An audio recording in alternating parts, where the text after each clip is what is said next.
Dans cette vidéo, je vais te livrer 7 règles d'or pour faire revenir son ex. Comme il y a quand même une multitude de conseils à suivre dans une démarche de reconquête amoureuse, c'est bien des fois d'arriver quand même peut-être à avoir des priorités, à se rendre compte que certains conseils sont peut-être plus utiles ou surtout finalement plus prioritaires que d'autres à appliquer. C'est pour ça qu'il m'est venu l'idée de faire cette vidéo avec selon moi 7 règles qui sont vraiment des règles d'or à suivre si tu souhaites justement faire revenir ton ex dans de bonnes conditions et peut-être en respectant aussi parfois quelques bonnes étapes. Alors avant que je commence à t'énumérer ces 7 règles, sache que je t'offre la possibilité en cliquant sur un lien que tu vas trouver dans la description de ma vidéo d'accéder à un contenu ultra pratique, c'est complètement gratuit, que tu vas pouvoir recevoir par mail, où dedans je vais t'expliquer comment rassurer ton ex. C'est-à-dire je vais te donner des techniques en fait pour être capable d'amener ton ex à se rassurer auprès de toi et pour favoriser finalement ta reconquête amoureuse en sachant communiquer de la façon qu'il faut aujourd'hui dans la situation dans laquelle tu te trouves. Si ce n'est pas déjà fait, je te rappelle de t'abonner à ma chaîne, de cliquer aussi sur la petite cloche des notifications, ultra utile pour être averti en fait à chaque sortie de nouvelles vidéos qui vont t'apporter d'autres conseils. Alors la première règle, si tu décides de te lancer dans une reconquête amoureuse, fixe-toi une deadline. Une deadline, c'est une date limite. Une date que tu as envie finalement de te mettre en tête, sur laquelle tu veux obtenir des résultats. Bien évidemment, il va falloir être réaliste. Si ta deadline aujourd'hui, alors que c'est très conflictuel avec ton ex et que c'est une rupture qui vient de motifs apparemment quand même très sérieux, notamment un cumul de reproches, des années où tu n'as pas su y faire et aujourd'hui ça te tombe un petit peu sur le coin de la tête, bon bah tu peux pas demander à ton ex de te redonner confiance ou à te redonner une chance en l'espace d'une semaine. Donc il faut que tu trouves quand même quelque chose de cohérent avec ta situation actuelle. Pour un grand nombre d'entre vous, vous allez estimer que c'est surtout en fonction de la tête dure de votre ex que tu vas réussir à estimer combien de temps ta reconquête va prendre. C'est faux. Il y a des personnes qui sont très braquées, mais si derrière tu sais placer les bons outils et que tu sais t'adapter, tu peux avoir des résultats beaucoup plus rapidement que prévu. Pour autant, voilà, il faut quand même rester cohérent. Moi, je dis qu'une reconquête amoureuse, quelque chose qui est fait correctement, à partir du moment aussi où tu commences à vraiment travailler et que tu mets des choses en place, on va dire cohérentes et intelligentes, 2 à 3 mois, c'est très raisonnable. Il y a des gens qui ont plus de chances que d'autres, qui arrivent à faire revenir leur ex en l'espace de 2 semaines de négociation, mais il y en a d'autres qui peuvent aller un peu au-delà et c'est pas bien grave, c'est même plus la normalité. Mais en tout cas, ce qui est certain, c'est que tu dois te fixer une deadline. Bien sûr, il n'y a pas de règle dans l'absolu. Il y a des gens, ça peut durer un peu plus longtemps encore, mais c'est ce que je donne comme conseil en coaching. J'ai même fait des vidéos là-dessus. Pour moi, le repère, en fait, c'est de se dire que ça doit toujours évoluer. Si à un moment donné, ça évolue, mais ça devient stagnant pendant des mois, c'est qu'il y a quelque chose qui ne va plus au niveau de ta reconquête, ou peut-être même qu'il faut te dire que tu vas devoir laisser tomber, accepter finalement la situation.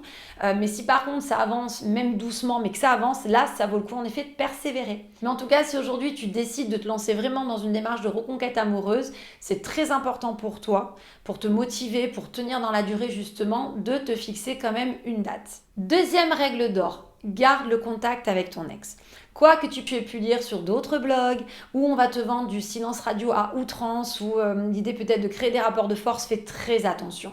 Que demain tu décides, parce que tu as été quelqu'un d'extrêmement oppressant, de ficher un peu la paix à ton ex, on va le dire comme ça, pour que tout le monde s'apaise, c'est un peu différent. C'est même pas ce que j'appelle un silence radio en fait. C'est juste que tu te mets un petit peu en retrait pour te faire un petit peu oublier. Mais après, c'est pas avec des silences radio, à coup de provocation, qu'on réussit à recréer du lien, à recréer des feelings avec les gens qu'on aime.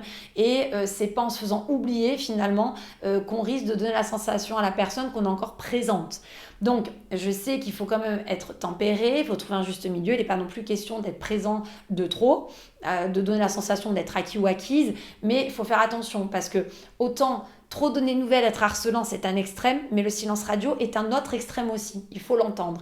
Donc, garde le contact. C'est la règle d'or. C'est grâce au contact que tu vas faire évoluer, qui vont à un moment donné t'amener à peut-être obtenir enfin un rendez-vous, du rapprochement avec ton ex, que tu réussiras ta reconquête amoureuse. Mais c'est sûrement pas en ignorant ton ex ou en tout cas en disparaissant de son champ de vision. Bien évidemment, il y a l'art et la manière de le faire.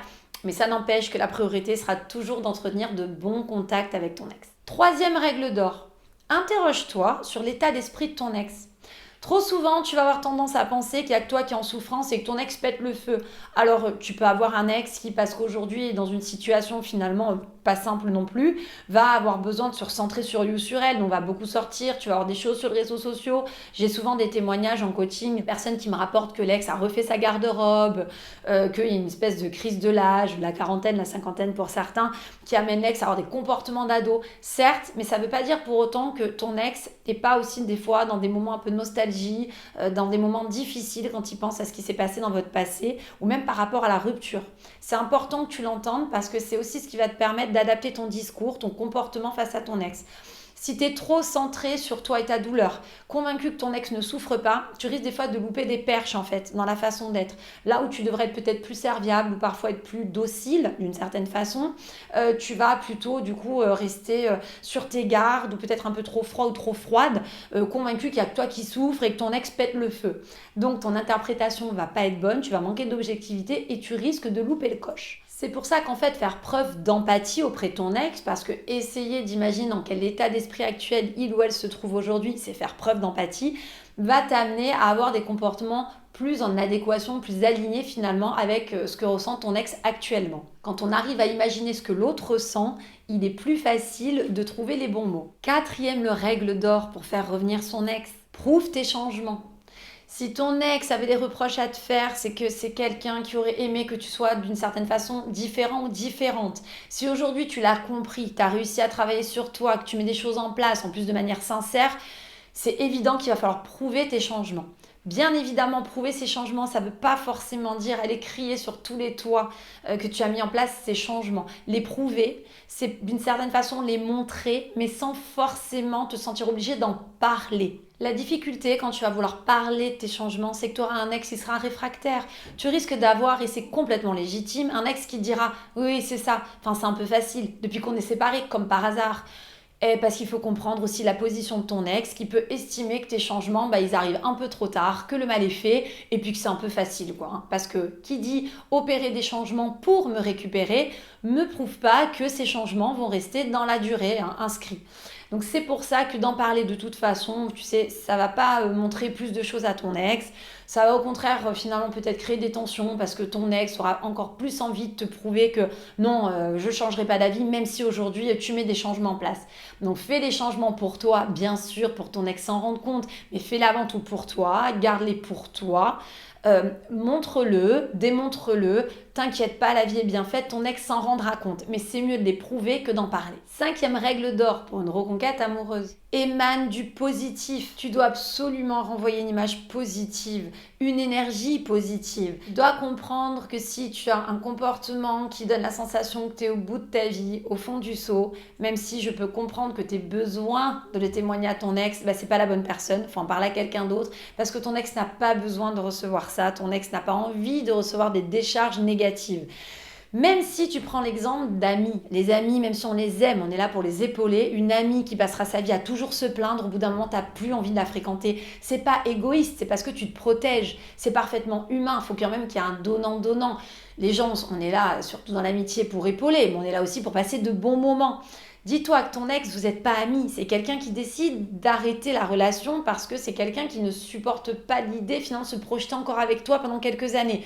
Donc c'est pas quelqu'un qui aura envie d'être là pour t'épauler ou pour t'entendre te plaindre.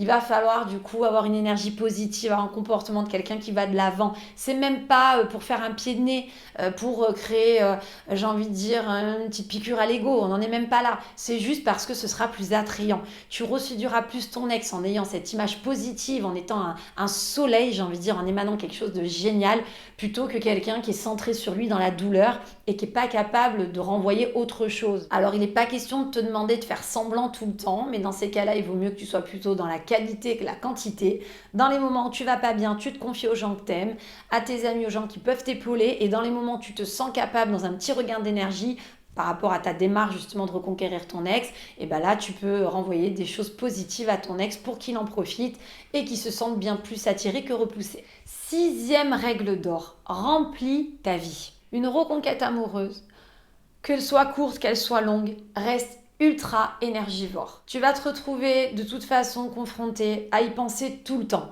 On a beau te donner tous les outils de la planète, il y en a qui sont très utiles, c'est vrai, mais même en te donnant des outils qui sont super sympas et qui font leurs preuves, tu vas quand même beaucoup penser à ton ex parce que c'est quelque chose qui va te prendre la tête, forcément. C'est quelque chose que tu as dans le ventre. Donc, c'est utopique que de te laisser penser qu'il y a des techniques qui te permettent de ne plus y penser du tout et de ressortir de là la tête haute sans jamais finalement être aliéné par les pensées de reconquête amoureuse. Alors, la meilleure solution pour y arriver, c'est très simplement de remplir ta vie. Si tu t'occupes, tu te garantis quand même d'avoir la tête concentrée sur d'autres choses. En plus, c'est tout bénef pour ta reconquête amoureuse parce que tu auras des choses à dire, parce que tu vas pouvoir justement véhiculer, on parlait d'images positives, tu vas pouvoir le faire, tu vas pouvoir transmettre des choses, des nouvelles infos, des projets, partager des moments que tu as pu faire qui étaient superbes le week-end dernier, une séance de ciné, quelque chose que tu as découvert, je sais pas, une pièce de théâtre, tu auras matière à discuter. Donc en plus, remplir ta vie sera vraiment utile à tout point de vue. Remplir ta vie, c'est aussi te réconcilier avec l'idée d'être capable quand même de passer aussi de bons moments sans la présence de ton ex. Trop souvent après une rupture, on a l'impression, c'est ce qu'on me rapporte souvent dans mes coachings aussi, d'être amputé d'un membre. On m'a enlevé mon poumon, j'ai perdu mon bras sans mon ex. Et en fait, même si on peut comprendre que ce sentiment, vraiment beaucoup de personnes le ressentent, il est anormal. On ne perd pas un poumon quand on se sépare de quelqu'un. C'est dur à entendre aujourd'hui, mais c'est la vérité.